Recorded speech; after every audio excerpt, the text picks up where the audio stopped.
Zure fida ez da kasualitatea. Atzean, adimen artifizial bat dago, zure gustuak iragartzen saiatzen dena. Baina, zer gertatzen da datu horiek alboratuta badaude? Algoritmuk sarritan indartu egiten dituzte dagoeneko gizartean dauden estereotipoak, edertasun kanonestuak, diskurtso misoginoak, edo emakumeen irudi hipersexualizatuak.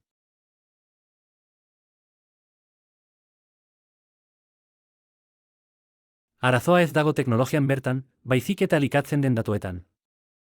Iraganeko gizarte desberdinaren datuekin entrenatutako adimen artifizial batek etorkizun hori bera erreproduzitu eta areagotu dezake, sarean eta kalean. Informatika ingeniariok, guk diseinatzen ditugu algoritmo horiek. Gure esku dago datu multzo anitzak erabiltzea, gure kodean alborapenak bilatzea, eta teknologia justuagoak sortzea. Talde anitzek algoritmo anitzak sortzen dituzte. Gure helburua ez da soilik software eraginkorra eraikitzea, baizik eta gizarte bidezkoagoa eraikitzen lagunduko duen softwarea.